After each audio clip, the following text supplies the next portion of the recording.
Today, we're diving into a really massive shift in how we think about digital security. It's called zero standing privilege. The big idea here?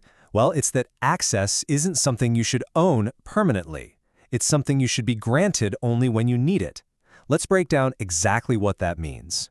Really think about that for a second. Imagine instead of having a permanent key that opens all the doors to your company's most sensitive data, you got a special key for just one door, for one specific task. And the second you were done, it just, poof, turned to dust.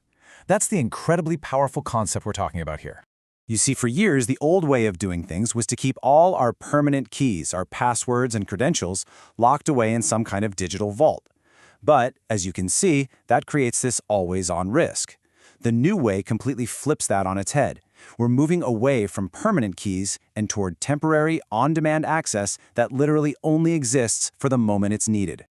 So, why this huge urgent change? Well, it's because that traditional approach, that digital password vault we've all been taught to rely on for so long, is actually turning out to be a huge point of failure in our modern, complex systems. This old model leaves us open to all sorts of attacks. First, the vault itself becomes this giant, juicy target for hackers. But even if the vault is secure, they can steal credentials with malware after you've checked them out, or even hijack your active session while you're working. And here's the real kicker. Once they're in, those permanent privileges let them move laterally, just hopping from system to system like they have a master key to the entire building. And this is what brings us to the solution, the just-in-time or JIT principle. It's so important to get this. This isn't just some new app or tool. It's a fundamentally different way of thinking about security and access. It's a total paradigm shift.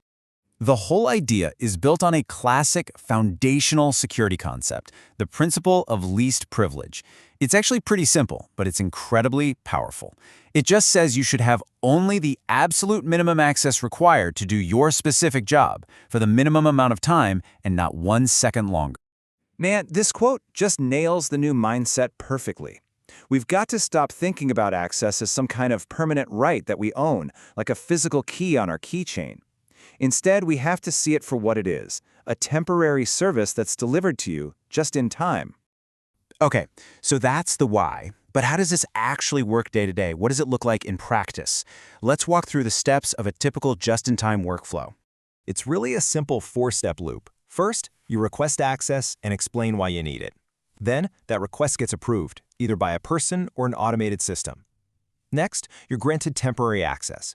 And finally, and this is the most important part, when your time is up, that access is automatically revoked, gone. No need for anyone to remember to clean it up. Let's make this real with an example. Okay, so a developer needs to fix an urgent bug on a production server. She requests SSH access, but here's the catch. She only asks for it for 15 minutes. The request gets approved and a temporary key is created just for her, just for that server for just 15 minutes.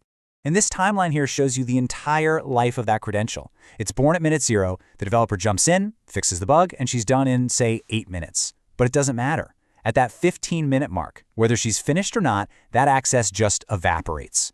The window of opportunity for a potential attacker shrinks from being open 24/7 to just a few minutes.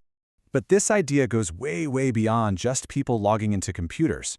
Just-in-time is also a critical principle for securing how all of our automated systems, our applications and services, talk to each other. The ultimate goal here, what a lot of people in the field call the holy grail of modern security, is to build systems that are completely secretless. Just imagine a world where things like long-lived passwords and static API keys simply don't exist at all. And we get there with a concept called workload identity. You can think of it like a digital passport for a piece of software. Using amazing open-source frameworks like Spiffy and Spire, one application can prove its identity to another using cryptography. It gets a short-lived token to communicate, and the whole thing happens without ever needing a permanent password stored somewhere on a disk. This is an absolute game changer in the world of DevOps. You can see how JIT principles transform security across the whole pipeline. For instance, we can generate dynamic, one-time use database credentials during a software build, or we can grant a deployment pipeline temporary permission to access production servers only for the 2 minutes it's actually pushing out new code.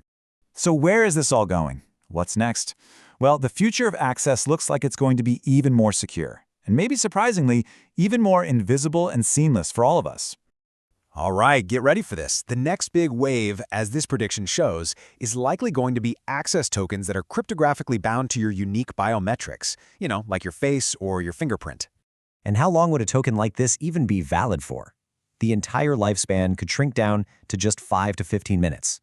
That's it, just enough time for you to do what you need to do, and then that access is gone for good. Now just think about how ridiculously secure this is. The access token is tied to your specific laptop and your live biometric scan. That means it literally cannot be stolen, it can't be copied, it can't be used on another machine. And what's really crucial here, because of modern standards like WebAuthn, your sensitive biometric data never, ever has to leave your personal device. It stays with you.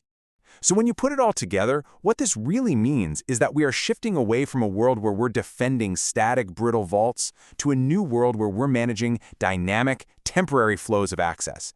And if our digital keys do eventually become truly invisible and temporary, it makes you wonder, what's the next frontier for security then?